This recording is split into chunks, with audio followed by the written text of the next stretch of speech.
even though I'm fighting bad weather again here today and it could probably start a downpour again any minute and it's kind of dark, I still decided to wear the sunglasses just because it looks cool. Last time, figured I'd give it a break.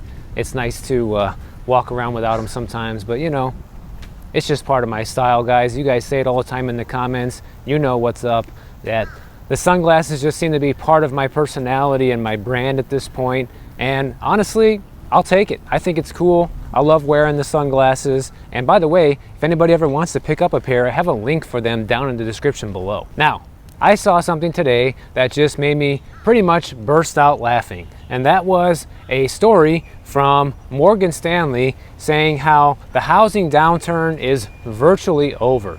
Do you believe that? Do you think this is true, that the housing downturn is virtually over? Personally, I think it is just getting started, and you haven't seen anything yet, guys. You have seen prices come down from the peak in July of 2022 to where they're at today, but there has been a recovery over the past couple of months, and a lot of people are attributing to this a full-blown housing recovery, and that this is it. You know, everything's just going to be up from here, not taking into consideration whatsoever that the housing market moves in cycles, and every single season during the spring and summer months, the housing market goes back up, guys, regardless of what's happening, because that's just when more people are out there looking to buy homes. And with how short of a supply the inventory is right now, people are still able to get top dollar for homes in a lot of different markets. But the way that they start this off just makes me laugh so much, because they say homeowners can start to breathe a small sigh of relief. The worst of the housing market downturn is just about over, and a substantial drop in home prices is likely off the table, says Morgan Stanley. So first of all, I don't know how that's a huge relief for homeowners, because on the one hand, yeah, maybe you'll be able to maintain your equity if that were actually true. But on the flip side of it, many homeowners are stuck in homes that they really don't like, that they panic bought during the pandemic and paid far over asking price, and are just waiting for an opportunity to get out of these houses. Oh wait, but they can't. They're stuck with their golden handcuffs of their 3% interest rate. That's their biggest problem, right? So this is not really welcome news to any homeowners right now, unless you're not looking to move and want to borrow against your house and to take all the equity out. So now Morgan Stanley is only predicting a 2% drop in home prices in 2023. So this is off from their initial forecast of a 4% decline. And honestly, guys, either way, that's a decline. So they're saying that the worst of it's over, but they're also saying that home prices are still likely to continue going down in 2023. Now, when you look at the cycle of the housing market and where things usually go, and we can really use last year as a good example of this, prices shot up between, February and June, right? And then in July, things turned and it started going down pretty substantially in 2022. Well, I believe the same thing is going to happen this fall once again, but this time it's going to fall a lot steeper than it did last year, because this year we have all of these things coming together that we didn't have last year. We have interest rates much higher than they were before. We have the recession likely to become official at any moment during the fall season. We have the credit crunch where banks are tightening up lending. We have the commercial loans that are coming due, a good chunk of them this year, and they're planning on defaulting on them. You have the evictions ramping up. You have foreclosures ramping up. Auto repossessions ramping up. I could go on and on and on. So all of those scenarios don't really paint a pretty picture for the housing market. And honestly, Morgan Stanley seems pretty delusional here, because they provide some data to back up their claims.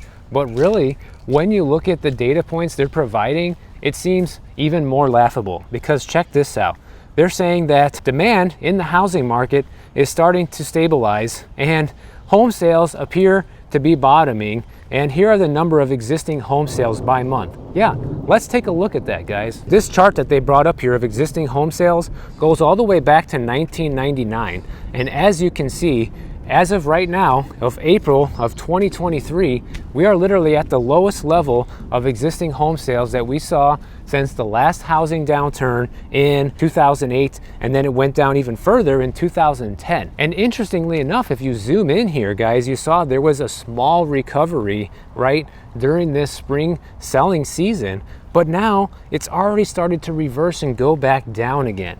And if I were to draw a line on this chart of where I think things are going next, it would be looking something like this.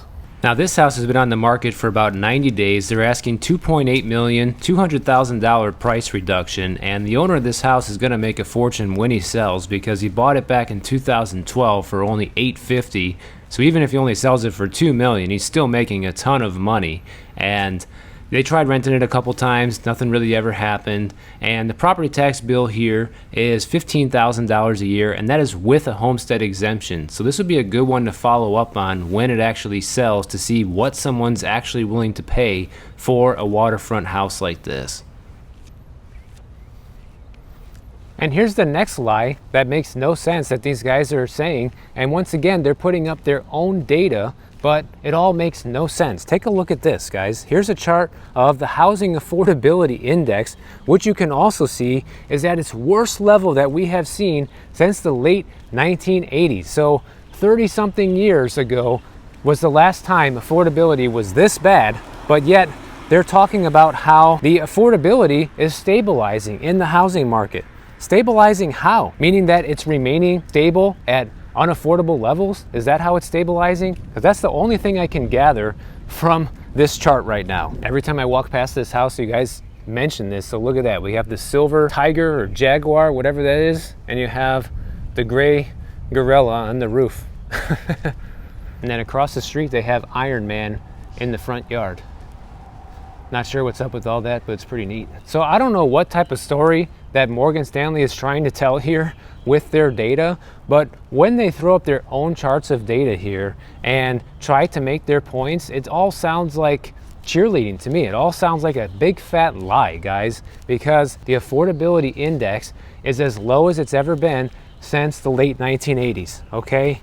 The existing home sales are completely abysmal right now, and they went up for a brief period of time the last few months and have already started to tick down once again.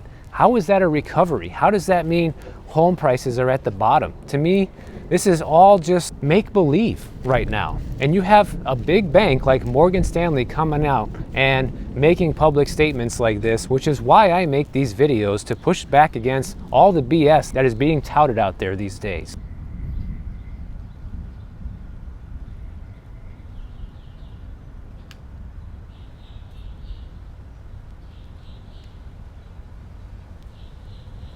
And here's the biggest lie out of this entire story. They go on to say at the end of all this, there's still extremely high demand from millennial and Gen Z buyers who are entering the market right now. And also the labor market is still strong, and that's also signals strong demand as well. Once again, what are you talking about? Are you talking about the same millennials and Gen Zers that are moving back in with their parents because they can't afford to pay their bills? The same Gen Zers and millennials that have student loan debt up to their eyeballs that is going to have to be starting to get repaid once again in a few months from now? Or the same Gen Z and millennials that are drowning in credit card debt and, you know, taking on more buy now, pay later loans just to afford things right now? Those are the people that you're saying are going to be out there buying homes? Come on, guys. I mean, that would be true in a normal demographic situation where these people were not saddled with debt, you know, from the beginning, but they are.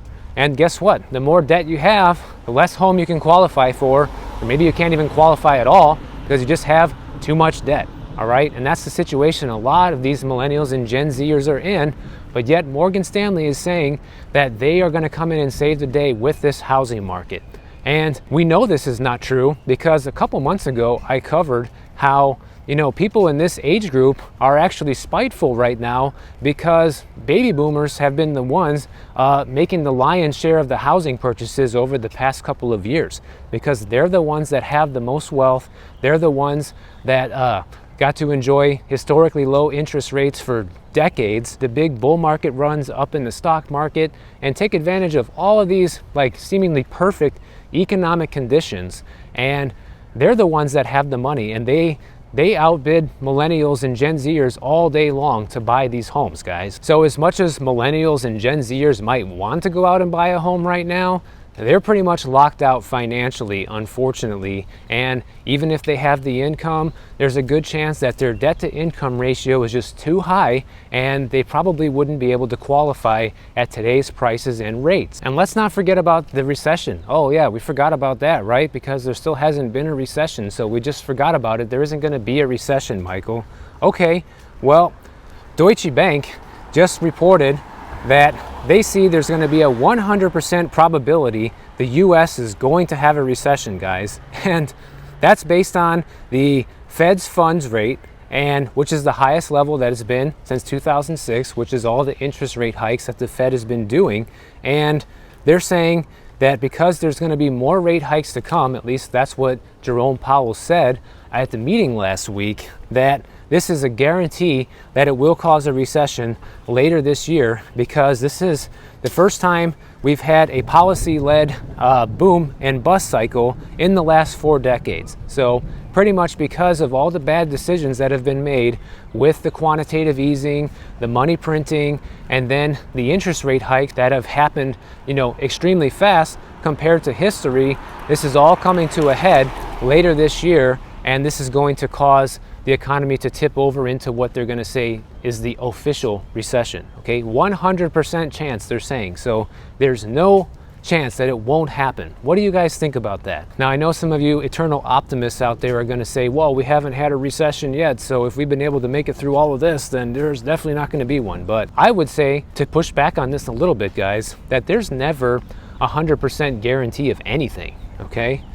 But given the way things are going, I think that Deutsche Bank is pretty much on point with their prediction here. But the only thing that could probably save us from a recession is further government intervention, which won't really save us from a recession, but more like push the recession off until after the elections, which so many of you guys think might happen.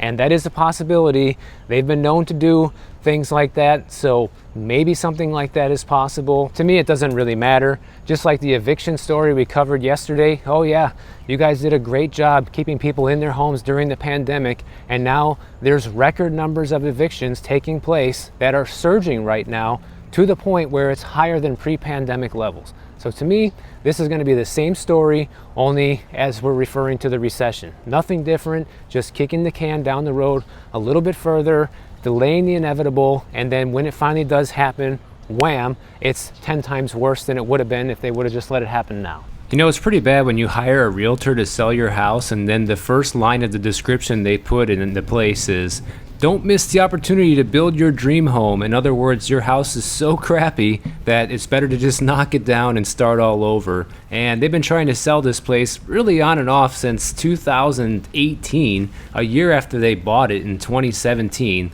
They've been pretty much been playing hot potato games with this house, listing it for sale every year, taking it off the market every year, and so on and so forth. And obviously nothing's happening. And somehow they have a pretty low property tax bill, maybe because the house is so bad and in bad condition. I don't know. $12,000 a year for a non-homesteaded property is pretty low for this area. I did mention the student loan debt crisis briefly a little bit ago when we were talking about Morgan Stanley saying that Gen Zers and millennials are going to save the day when it comes to the housing market. Now, take a look at this, guys. There was a whole story today about how interest on the student loan debt is about to come back and absolutely make the balances for these student loans surge right now. In fact, they chronicled a guy here who's 61 years old that took out $79,000 in student loans 40 years ago. I didn't even know they had student loans 40 years ago. I thought college was free 40 years ago. But anyways, this guy took out $79,000 in loans, right? And he has estimated he's made about $175,000 in student loan payments. Well, how does that add up, Michael? This guy only took out $79K in debt. He's paid $175K interest. That's how. In fact, the interest on his student loans are so high that right now his current balance for his student loan debt is $236,485, guys. That is insanity. This guy's been paying for 40 years. That's worse than a mortgage, okay? This guy could have bought a house with this money by now, or maybe more. You know, when you consider the amount of money people put as down payments on homes, this is absolutely crazy that people get into this level of debt just to go to school. And the reason why he still has this debt 40 years later is not because he hasn't been paying, but because interest rates fluctuate, and apparently so does the balance with your student loan as the interest rates fluctuate. So this is a bad thing, and obviously this is coming at a pretty bad time when student loan payments are about to resume in a couple of months and interest rates are the highest they've been in 40 years. Imagine the impact that's going to have on the economy right now. And basically how this works is you sign up to borrow a certain amount of money, but during your loan, there's something called interest capitalization. And what this is, it's when accrued interest is added to the original loan balance and future interest grows based on that higher amount. And so it's kind of like when you only pay the minimum balance on your credit card bill, okay? And then you keep using the credit card. You're going to keep adding to the balance by using the card and having your interest continue to build up and build up. And the interest will start building up faster and exponentially because your balance is continuing to rise. So that's exactly what's happening to a lot of these student loan borrowers. So right now they're worried about how the Biden administration is going to handle so many student loan borrowers coming back and having to start paying their loans again when the interest rates are where they're at. They think this is going to make it so unaffordable for people that there's going to be a ton of delinquencies and inevitably push people's balances even higher as they can't afford to make their full payments. So this is it, guys. Like, it's all coming to a head later this year. The recession, 100% chance, right? Student loan coming due, 100% chance. It's all happening. It's a guarantee at this point. And all of this is such a problem right now that there was a survey done recently with Gen Zers and millennials, the people who are supposed to come and save the day with the housing market. According to Morgan Stanley, they're saying that they can't afford to have a family, guys. So we already know that there's going to be a huge demographic problem in the United States as the birth rate is falling below average right now, okay? And when you have the youngest generation that's in their prime years for having children saying that they can't afford to have a family, imagine what that's going to do to the future of this country right now. They surveyed 22,000 Gen Zers and millennials across the globe, and they found that half of the respondents, okay, from both generations said that they live paycheck to paycheck, but yet they're supposed to be the ones out there buying houses right now. They're saying that the high cost of living right now is their number one concern, and they were already struggling during the pandemic, and now that inflation has pushed everything higher, it's making things very tough right now. Rain's starting to pick up, guys. I'm gonna call it quits pretty soon. Just trying to walk back to the car. So this pretty much led to the results of this survey being that 47% of the respondents said that they expect starting a family to become harder or impossible. A lot of these younger people said that a lot of our friends don't have children, they're not married, or they don't even have partners, meaning they're not with anybody. You know, versus where you have previous generations where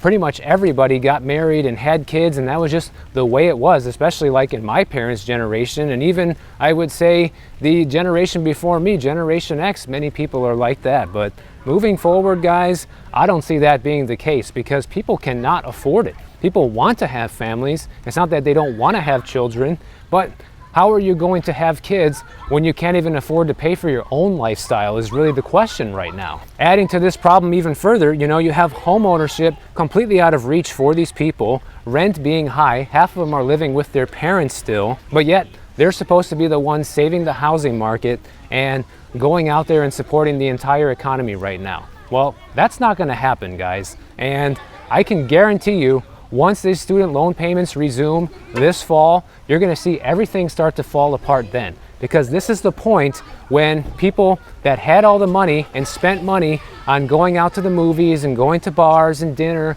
and vacation, all that's going to dry up, okay? And consumer spending is the largest chunk of GDP in this country, which is going to cause things to completely fall into the official recession. So that's my prediction of where things are going to be headed later this year. I had more to cover, but I'll save it for the next video because the rain is starting to pick up. We got lucky enough to at least finish this video without getting completely soaked. So make sure you guys are subscribed to the channel for more videos like this.